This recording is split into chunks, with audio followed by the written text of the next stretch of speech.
वालेकुम स्टूडेंट, कैसे हैं आप सब। यकीनन आप सब खैरियत से होंगे। आज हम एक्सरसाइज 2.6 का क्वेश्चन नंबर 1 का पार्ट नंबर 3 करने जा रहे हैं। ठीक है, इसके जो पहले दो पार्ट्स हैं 1 और 2 वो बहुत ज़्यादा इजी हैं और ये थोड़ा पार्ट डिफ़िकल्ट था तो मैं आपको ये करवाने जा रही हूँ। बाकी वो पार्ट्स भी इन्हीं स्टेप्स के ऊपर हैं। तो हमारे पास इस क्वेश्चन में क्या रहा है वो using synthetic division to find the quotient and the remainder, यानी कि हमने सेंटेक्स डिवीजन से इसका क्वोशिएंट भी फाइंड आउट करना है और रिमाइंडर भी फाइंड आउट करना है। तो सेंटेक्स डिवीजन पहले होती क्या हमें ये पता होना चाहिए। ठीक है, तो सबसे पहले हमें डिवाइड में जो वैल्यू दी है वो है x-2। ठीक है, x-2 हमें डिवाइड में वैल्यू दी हुई है। तो हमने क्या करना है, इसको सिंप्लीफाई पहले करना है। तो हम क्या करेंगे, हमारे पास क्या होता है x माइनस ए, यहाँ पे जो a है वो हमारे पास 2 की तरह बिहेव कर रहा है, equal to 0। Then x-2 equal to 0, तो x हमारे पास किसके इक्वल आ जाएगा, 2 के इक्वल। ठीक है, अब हमने इस जो 2 को डिवाइड कर देना है इस वैल्यू के ऊपर। ठीक है, तो अब इसको यूज़ करना है हमने सेंटेक्स डिवीजन के लिहाज से। ठीक है, इसको करना है सॉल्व। तो हम क्या करेंगे, सेंटेक्स डिवीजन हमारे पास पहले क्या होती है हमें ये पता होना चाहिए। ये वाली जो वैल्यू है इसको हम पी एक्स के इक्वल कह देते हैं, P x equal to x की 3 प्लस एक्स का स्क्वायर माइनस 3x प्लस 2। ठीक है, ये वाली वैल्यू हमारे पास पी एक्स है। अब उसने क्या कहा है कि इसके जो कोफिशिएंट्स हैं वो हमने सेंटेक्स डिवीजन में लेने होते हैं। ठीक है, तो हम यूज कर लेते हैं कोफिशिएंट ऑफ पी एक्स। ठीक है, इन सेंटेक्स डिवीजन, इन सेंटेक्स डिवीजन।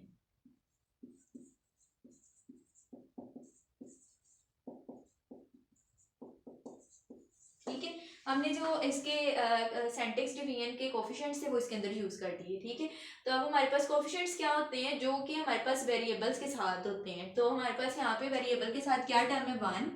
ठीक है, इस वेरिएबल के साथ क्या टर्म है, 1, और इस वेरिएबल के साथ क्या टर्म है, -3, और इसके साथ कोई भी टर्म नहीं है तो हम इसको 2 लिख देते हैं। ठीक है, क्योंकि हमने कोफिशिएंट्स यूज करने हैं, हमने वेरिएबल्स यूज नहीं करने। ठीक है, और एक्स की वैल्यू क्या हमारे पास थी, 2। ठीक है, ये हमने 2 को इसके ऊपर डिवाइड कर दिया। अब ये वाली 1 एज इट इज हमने नीचे उतार लेना है। ठीक है, ये सेंटेक्स डिवीजन का मेथड है। अब ये वाला 1 एज इट इज नीचे उतार लिया, ये वाले 2 को हमने ये वाले 1 के साथ मल्टीप्लाई करना है। जो नीचे टर्म आती जाएगी उसके सामने मल्टीप्लाई करवाते जाना है। 1 को 2 के साथ मल्टीप्लाई करेंगे, यहाँ पे क्या आ जाएगा, 2, और ये क्या हो जाएगा हमारे पास 3। ठीक है, और ये वाले 2 को हम जब 3 के साथ मल्टीप्लाई करेंगे हमारे पास क्या आ जाएगा, 6। ठीक है, अब 6 आ गया। अब ये वाले यहाँ से हमारे पास क्या टर्म नीचे उतरेगी, 3 हमारे पास नीचे उतर आएगी। ठीक है, ये हमारे पास 3 नीचे उतर है। अब हमने क्या करना है, 3 को 2 के साथ फिर मल्टीप्लाई करेंगे तो हमारे पास क्या आ जाएगा, 6 आ जाएगा।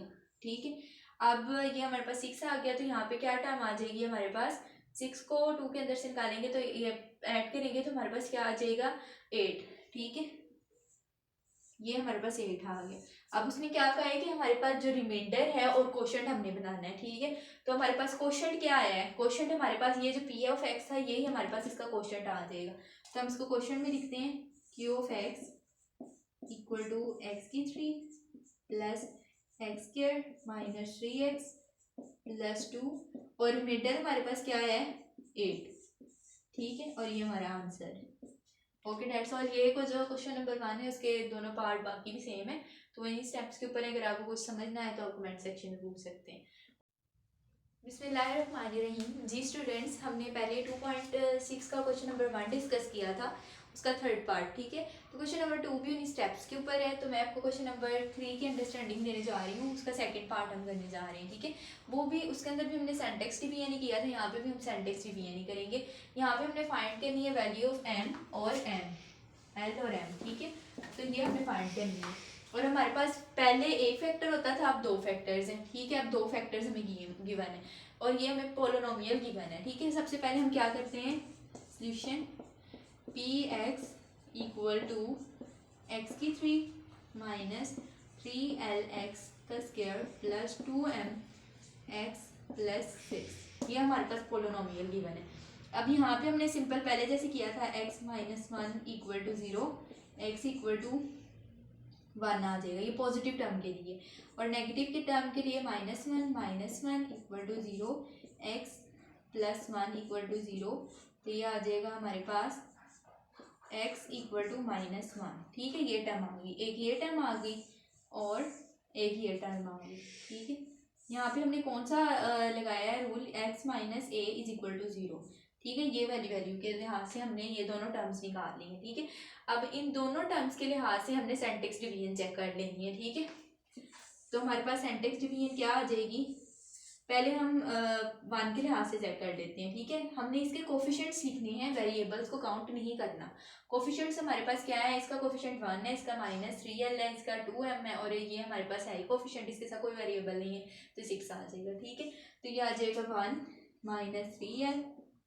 ठीक है, ये आ जाएगा 2m और ये आ जाएगा 6। ठीक है, ये 1 एज इट इज हमने नीचे उतार लिया। ठीक है, 1 को 1 के साथ मल्टीप्लाई किया तो ये 1 आ जाएगा, तो ये -3l + 1 आ गया। ठीक हो गया, +1।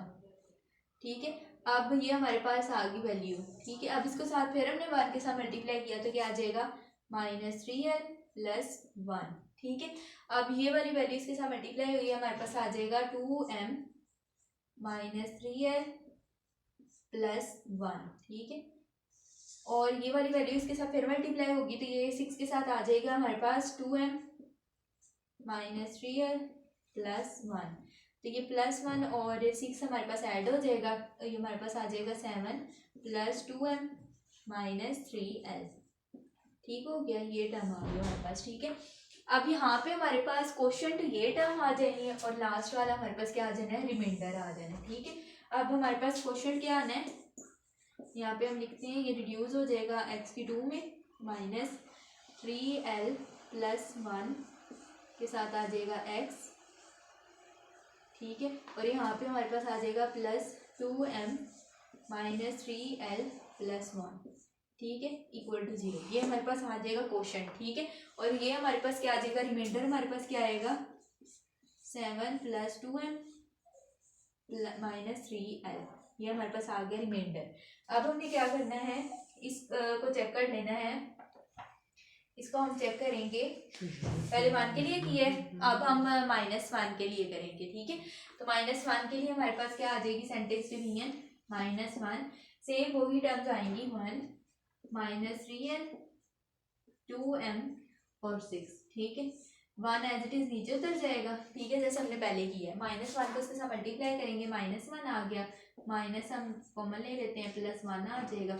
ये इसके साथ फिर मल्टीप्लाई हुआ तो 3l + 1 आ जाएगा, 2m + 3l + 1 आ जाएगा। ठीक है, अब ये वाली 6 के साथ जब ये फेस के साथ मल्टीप्लाई होगा तो हमारे पास क्या आ जाएगा, -2m -3l -1। ठीक है, ये टर्म आ गई हमारे पास। अब ये -1 और 6 हमारे पास क्या आ जाएगा, 5। ठीक है, -2m -3l आ जाएगा हमारे पास। ठीक है, अब रिमाइंडर हमारे पास लास्ट टर्म होती है, ये हमारे पास रिमाइंडर आ जाएगा। ठीक है, ये रिमाइंडर आ गया और ये सारा क्वेश्चन में आ जाएगा। ठीक है, तो हम क्वेश्चन क्या है पहले वो लिख लेते हैं। क्वेश्चन आ जाएगा x² -3l + 1x + 2m + 3l + 1, 3l + 1।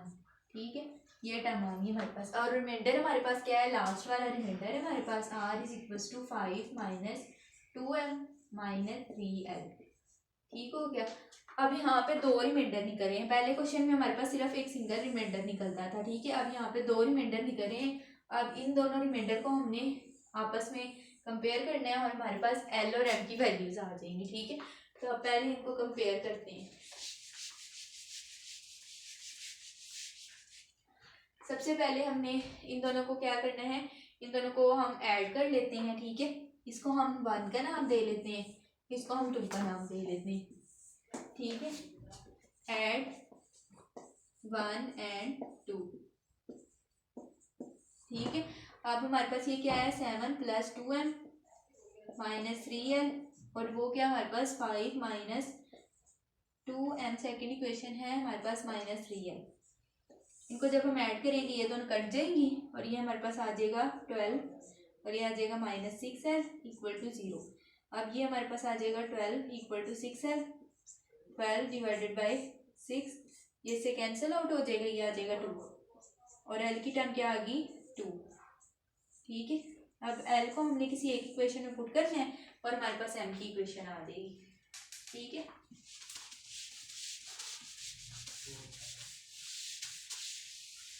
तो हम सेकंड वाले में पुट कर लेते हैं, ठीक है। पुट इन टू इक्वेशन 2, ठीक है। अब ये हमारे पास आ गया 5 माइनस 2m माइनस 3, एल क्या था हमारे पास 2, ठीक है। यहाँ पे पुट किया 2 आ गया हमारे पास 5 minus 2m minus 6 equal to 0, ठीक है। अब ये हमारे पास क्या टर्म आ जाएगी, यहाँ से हमारे पास आ जाएगा -6 और ये आ जाएगा हमारे पास -1 माइनस 2m इक्वल टू 0। तो ये आ जाएगा 1 इक्वलिटी के साइड पे जाएगा तो ये पॉजिटिव हो जाएगा 2m, ठीक है।